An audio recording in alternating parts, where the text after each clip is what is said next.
మేము ఇక్కడ ఈరోజు ఆడవాళ్ళు ప్రెస్ మీట్లో కూర్చున్నారంటే వాళ్ళకి ఎంత బాధ లేసిందని వాళ్ళు ఇక్కడ కూర్చున్నారు. ఆ మాట ఆ ఆడమ్మకి ఆ మాట ఇది చేసి పైనకి వచ్చి ఆ వీధిలో వేరే వాళ్ళు కూడా వేరే ఇంటి ఆయన మన వైసీపీ గవర్నమెంట్లో పని చేసే ఆయన బూత్లలో కూడా ఈ లేడీస్కి చాలా మాటలు మాట్లాడినాడంట.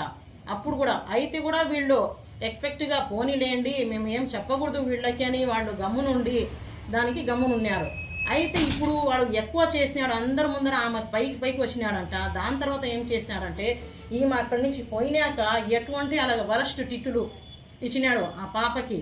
వాళ్ళ కొడుకు అందరిలో ఆ గ్రూప్లో వాళ్ళ కొడుకు నిలబడి ఉన్నాడు, ఆ ఆడమ్మ కొడుకు ఉన్నాడు.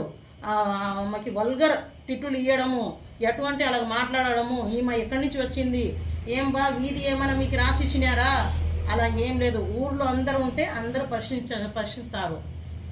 ఎందుకు ఆమె అడిగిందంటే స్వచ్ఛ కడప మన కడప అని మన ఎమ్మెల్యే గారు ఆ మాట చెప్పినప్పటి నుంచి వీధికి మా పార్టీలో కొంతమంది ముస్లిమ్స్ ఉంటే కూడా వీధి తిరిగి అందరూ క్లీన్ చేపిస్తున్నారు. మేము ఆడవాళ్ళు ఉండి కూడా నేను కూడా పని చేస్తున్నా, నాతో మన టీం మెంబర్స్ అందరూ ఆడవాళ్ళు యాక్టివ్గా పనిచేస్తున్నారు.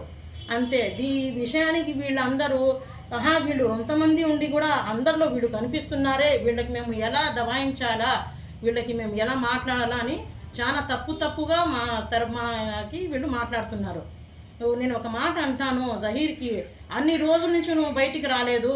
మా మన్సూర్ అన్న డివిజన్కి వచ్చి నీతో మాట్లాడిన తర్వాత మీరు కార్పొరేటర్లు అందరూ కూర్చొని వీడియోలు తీసి మేము ఇక్కడ ఉన్నాము, మేము మీ అందరికీ జవాబు ఇస్తాము, మాకు అడగండి అని మీరు ఈ విషయాలు అన్నారు కదా. ఆ 2 రోజుల ముందు నుంచి ఎక్కడున్నారు మీరు అందరు? అసలు రాలేదే బయటికి.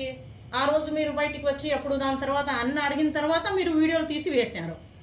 వైసీపీ గవర్నమెంట్లో ఏముందంటే సెంటిమెంట్లు, ఎమోషన్లు ఇవి చూపిస్తున్నారు. ఏమని చూపిస్తున్నారంటే వీళ్ళు అక్క అమ్మ అనేది మన ఒక ఆడమ్మకే మీరు రెస్పెక్ట్ ఇవ్వలేదు. ఇక్కడే తెలిసిపోతా ఉంది మీ అక్క మీరు చేసేది అమ్మ అని చెప్పే మాటలు.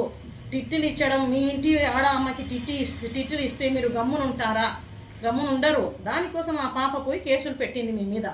కేసు ఎందుకు పెట్టినారంటే ఊరికి పెట్టరు ఎవరు కూడా, మీరు ఇలాంటి విషయాలు ఆ పాపకి మాట్లాడినారని పెట్టినారు.